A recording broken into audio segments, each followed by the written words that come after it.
નમસ્કાર દરેક મિત્રોને આપણી વૈદિક અલ્પેશ ચૌધરી યુટ્યુબ ચેનલમાં।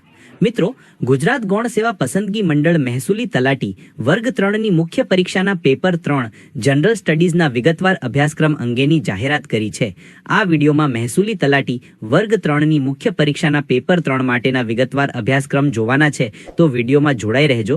વિડીયો ખૂબ જ મહત્વનો થવાનો છે, તો વિડીયો પસંદ પડે તો વિડીયોને લાઇક, શેર અને ચેનલને સબસ્ક્રાઇબ કરી દેશો।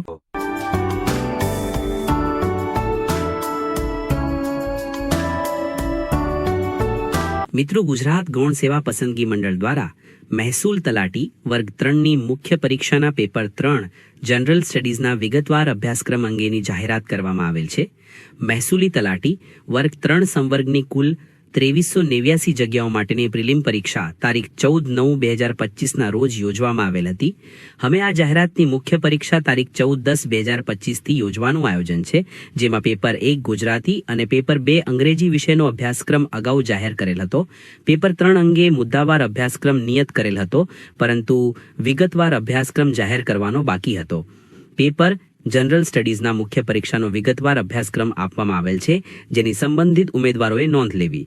તમે જાતે વેબસાઇટ ojas.gujarat.gov.in અને gssbb.gujarat.gov.in પરથી જોઈ શકાશે। આ અભ્યાસક્રમની વિગતવાર માહિતી મેળવીએ। પેપર 3 સામાન્ય અભ્યાસ મુખ્ય પરીક્ષા, માર્ક્સ 150, માધ્યમ ગુજરાતી, સમય 3 કલાક રહેવાનો છે।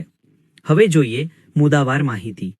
એ ગુજરાતનો તથા ભારતનો ઇતિહાસ, સિંધુ ખીણની સંસ્કૃતિ, વિશેષતાઓ, મહત્વના સ્થળો જેમ કે હડપ્પા, મોહેન્જો-દડો, ધોળાવીરા, સમાજ, સંસ્કૃતિ, કલા અને ધર્મ, વૈદિક યુગ, પ્રારંભિક અને ત્યારબાદના વૈદિક સમયની ઝાંખી, જૈન ધર્મ અને બૌદ્ધ ધર્મ, ઉદ્ભવ, તત્વજ્ઞાન અને વિસ્તાર, નંદવંશ, સંક્ષિપ્ત ઇતિહાસ અને યોગદાન, મૌર્ય સામ્રાજ્ય, સિદ્ધિઓ, શાસન વ્યવસ્થા અને મહત્વના શાસકો, ચંદ્રગુપ્ત મૌર્ય, અશોક, ગુપ્ત સામ્રાજ્ય, ભારતનો સુવર્ણ યુગ, વિજ્ઞાન, કલા અને સાહિત્યમાં યોગદાન, વિજયનગર સામ્રાજ્ય, કલા, સ્થાપત્ય અને આર્થિક પ્રગતિમાં યોગદાન, ગુજરાતના મુખ્ય વંશો, તેમની શાસન વ્યવસ્થા, સાંસ્કૃતિક યોગદાન અને વિજ્ઞાન અને ટેકનોલોજીમાં પ્રગતિ, પ્રાચીન ભારતીય શૈક્ષણિક સંસ્થાઓ, તક્ષશિલા, નાલંદા અને વડભી, માળખું, મહત્વ અને પ્રભાવ, યુરોપિયન તાકતોનું આગમન, પોર્ટુગીઝ, ફ્રેન્ચ, ડચ અને અંગ્રેજ શાસન, બ્રિટિશ શાસન, જમીન કક્ષાની સિસ્ટમો, પરમનન્ટ સેટલમેન્ટ, રૈયતવારી, મહાલવારી, ઉપનિવેશક શૈક્ષણિક સિસ્ટમ, પરિચય અને પ્રભાવ। ત્યારબાદ ભારતના સ્વાતંત્ર્ય સંગ્રામ 1857નો બળવો, કારણો, ઘટનાઓ અને મહત્વ, 19મી સદીના સુધારણા, ભારતમાં અને ગુજરાતમાં સામાજિક અને ધાર્મિક સુધારણા, રાષ્ટ્રવાદ અને ભારતીય રાષ્ટ્રીય કોંગ્રેસ આઈએનસી, વિકાસ અને ભૂમિકા, ગાંધીજીનો ઉદય અને પ્રભાવ, રાજકીય અને સામાજિક આંદોલનો, આર્થિક વિચારો, સ્વરાજ, ખાદી, સાંસ્કૃતિક અને ધાર્મિક વિચારધારા, સરદાર પટેલનું સ્વતંત્રતા આંદોલનમાં યોગદાન, સ્વતંત્રતા પછીના રજવાડાઓના વિલીનીકરણમાં યોગદાન, ક્રાંતિકારીઓના આંદોલનો, મુખ્ય ભારતીય ક્રાંતિકારીઓ ભગતસિંહ, ચંદ્રશેખર આઝાદ વગેરે, સુભાષચંદ્ર બોઝ અને આઝાદ હિન્દ ફૌજ, સ્વતંત્રતા પછીનું ભારત, ભારતના રાજ્ય પુનર્ગઠન, મહાગુજરાત આંદોલન અને મહત્વપૂર્ણ ઘટનાઓ। ત્યારબાદ ટોપિકનું નામ બી, સાંસ્કૃતિક વારસો, ગુજરાતને પ્રાધાન્ય, જેમાં આવશે મિત્રો 1 ભારતીય સંસ્કૃતિના મુખ્ય લક્ષણો અને તેના કલા સ્વરૂપો, સાહિત્ય, શિલ્પકલા અને સ્થાપત્ય, પ્રાચીનથી ઐતિહાસિક સમય સુધી, ભારતીય સમાજના મુખ્ય લક્ષણો। 2 ભારતીય સિનેમા અને નાટ્યકલા અને તેનો સમાજ પર પ્રભાવ। 3 ગુજરાતની કલા અને હસ્તકલા। 4 ગુજરાતી નાટ્યકલા। 5 ગુજરાતની લોક સંસ્કૃતિ અને મૌખિક પરંપરા, તેનું મહત્વ, લક્ષણો અને પ્રભાવ। 6 ગુજરાતની દરિયાકાંઠાની સંસ્કૃતિ અને આદિવાસી સંસ્કૃતિ।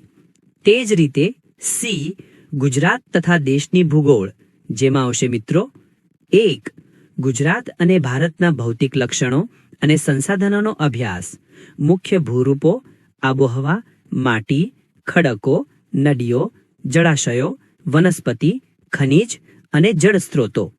2 આર્થિક ઇતિહાસ, પ્રાથમિક, દ્વિતીય, તૃતીય અને ચતુર્થી ક્ષેત્રો.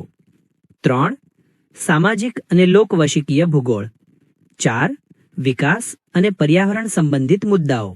ટકાઉ વિકાસ, વૈશ્વિકીકરણ, તેના સામાજિક અને આર્થિક પ્રભાવ, સ્માર્ટ શહેર અને ઉકેલો, કુદરતી આફતો, કાર્બન ઉત્સર્જન, પ્રદૂષણ, આફત વ્યવસ્થાપન, હવામાન પરિવર્તન અને પર્યાવરણીય ક્ષયના પ્રશ્નો માટે વૈશ્વિક પ્રતિસાદ, મુખ્ય કરાર અને પરિષદો. ત્યારબાદ ટોપિકનું નામ ડી. વિજ્ઞાન અને ટેકનોલોજી. જેમાં આવશે મિત્રો 1. માનવ જીવન માટે વિજ્ઞાન, ટેકનોલોજી અને નવીનતાનો સમાવેશ. દૈનિક જીવનમાં વિજ્ઞાન અને ટેકનોલોજીનો ઉપયોગ. ભારતના વિજ્ઞાન અને ટેકનોલોજી ક્ષેત્રમાં યોગદાન અને તેની અમલમાં અવરોધો. રાષ્ટ્ર નિર્માણમાં વિજ્ઞાન અને ટેકનોલોજીની ભૂમિકા. 2. માહિતી અને સંચાર ટેકનોલોજી એટલે કે ICT. તેનું મહત્વ, લાભ અને પડકારો. ઈ શાસન અને ભારત માટેની નીતિઓ, સાયબર ગુના અને સાયબર સુરક્ષા. 3. ભારતના અવકાશ કાર્યક્રમો, ભૂતકાળ, વર્તમાન અને ભવિષ્ય. ઉર્જા નીતિ અને ન્યુક્લિયર નીતિ. રક્ષણ સેવા માટેની ટેકનોલોજીના લાભ અને પડકારો. 4. વિજ્ઞાન અને ટેકનોલોજી ક્ષેત્રે ભારતીયોનું યોગદાન, બૌદ્ધિક માલિકી હક્કો સંબંધિત મુદ્દાઓ. તે જ રીતે ઈ. પ્રાદેશિક, રાષ્ટ્રીય અને આંતરરાષ્ટ્રીય મહત્વની ઘટનાઓ, વર્તમાન પ્રવાહો સહિત પ્રશ્નો હશે. ત્યારબાદ મિત્રો ટોપિકનું નામ F. ભારતીય રાજ્ય વ્યવસ્થા અને બંધારણ. જેમાં મિત્રો 1. ભારતનું બંધારણ અને તેના મુખ્ય લક્ષણો. 2. કેન્દ્ર અને રાજ્ય સરકારોની ફરજો અને કામગીરી. 3. સંઘીય માળખા સંબંધિત પ્રશ્નો અને પડકારો, રાજ્યપાલની ભૂમિકા. 4. કેન્દ્ર અને રાજ્ય સરકાર વચ્ચેના શક્તિ વિભાજન, કેન્દ્ર યાદી, રાજ્ય યાદી, સહયોગ યાદી, પ્રશ્નો અને પડકારો. 5. મહત્વપૂર્ણ બંધારણીય સુધારાઓ. 6. બંધારણીય સંસ્થાઓ અને તેમની ભૂમિકા. 7. સંસદ અને રાજ્ય વિધાનસભાઓના ક્ષેત્રો અને સંબંધિત મુદ્દાઓ, માળખું, કાર્યપ્રણાલી, શાસન, શક્તિઓ અને વિશેષ મુદ્દાઓ. 8. ભારતની ન્યાયપાલિકા, માળખું અને કાર્યપ્રણાલી, ઇમરજન્સીને લગતી મહત્વની જોગવાઈઓ અને બંધારણીય સુધારાઓ, ન્યાય સમીક્ષા, જાહેર અરજી. જી. ભારતીય અર્થતંત્ર અને આયોજન. જેમાં મિત્રો 1. ભારતની આર્થિક વ્યવસ્થા, આયોજનની પ્રથા, રાજ્ય અને કેન્દ્ર સરકારના આર્થિક પ્રદર્શન અને સુધારાઓ. 2. નાણાકીય વ્યવસ્થાના નિયમન માટેનું માળખું, ધોરણો અને નીતિઓ. 3. ભારતીય જાહેર નાણાં, કર સિસ્ટમ, જાહેર ખર્ચ અને દેવું. 4. ગ્રામ વિકાસ અને ગ્રામીણ અર્થવ્યવસ્થા, પડકારો અને નીતિઓ. 5. વિદેશી વ્યવહારો, વિદેશી વેપારના પ્રેરણાત્મક ક્ષેત્રો. 6. ગુજરાતની આર્થિક સ્થિતિ, સામાજિક અને આર્થિક મુદ્દાઓ. 7. માળખાકીય વિકાસ, વિમાનો, રસ્તાઓ, ટેલિકમ્યુનિકેશન. ત્યારબાદ ટોપિકનું નામ H. જાહેર વહીવટ અને શાસન, સરકારશ્રીની યોજનાઓ વિશે એક જાણકારી. જેમાં આવશે મિત્રો 1. જાહેર પ્રશાસનનો અર્થ, સ્વભાવ અને વ્યાપ, ભારતમાં વિકાસ, અંગ્રેજ શાસનનો વારસો. 2. લોકશાહીમાં નાગરિક સેવાની ભૂમિકા. 3. સરકારની નીતિઓ અને હસ્તક્ષેપ, વિવિધ ક્ષેત્રોના વિકાસ સંબંધિત અમલ અને સમસ્યાઓ. 4.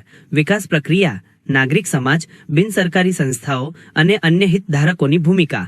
5. સુશાસન અને ઈ ગવર્નન્સ, વહીવટમાં પારદર્શિતા, જવાબદારી અને સંવેદનશીલતા. 5. બિલ ઓફ રાઇટ્સ, માહિતીનો અધિકાર, જાહેર સેવા અધિનિયમ અને તેના સર્વેક્ષણની અસરો, સામાજિક સંશોધન અને તેનું મહત્વ. 6. અધિકારો સંબંધિત મુદ્દાઓ, માનવ અધિકાર, મહિલા અધિકાર, અનુસૂચિત જાતિ અને અનુસૂચિત જનજાતિના અધિકારો, બાળકોના અધિકારો વગેરે. 7. મહત્વપૂર્ણ આંતરરાષ્ટ્રીય સંગઠનો અને તેમની માળખાકીય કામગીરી. તેમજ I. જાહેર સેવા ક્ષેત્રે શિસ્ત તથા નીતિમત્તા, એથિક્સ. જેમાં આવશે મિત્રો 1. નૈતિકતા અને માનવીય સંબંધ, આધારભૂત તત્વો, અસર અને પરિણામો. 2. વલણ, મૂળભૂત તત્વો અને તેનું માનવ વર્તન પર પ્રભાવ. 3. ભાવનાત્મક બૌદ્ધિકતા, તેની સમજ અને વહીવટમાં ઉપયોગ. 4. માનવ મૂલ્યો, પરિવાર, સમાજ અને શિક્ષણની ભૂમિકા. 5. નૈતિકતા સાથે સંબંધિત પ્રશ્નો અને પડકારો, ભ્રષ્ટાચાર વિરોધી સિસ્ટમ, લોકપાલ, લોકાયુક્ત. આ હતી માહિતી મિત્રો ગુજરાત ગૌણ સેવા પસંદગી મંડળ મહેસૂલ તલાટી વર્ગ 3ની મુખ્ય પરીક્ષાના પેપર 3 જનરલ સ્ટડીઝના વિગતવાર અભ્યાસક્રમની માહિતી. જો મિત્રો આ વિડિયો તમને ઉપયોગી લાગ્યો હોય તો વિડિયોને લાઇક, શેર અને ચેનલને સબસ્ક્રાઇબ કરી દેશો અને બેલ આઇકન ઓન કરવાનું ભૂલશો નહીં. મળીએ નવા વિડિયો સાથે.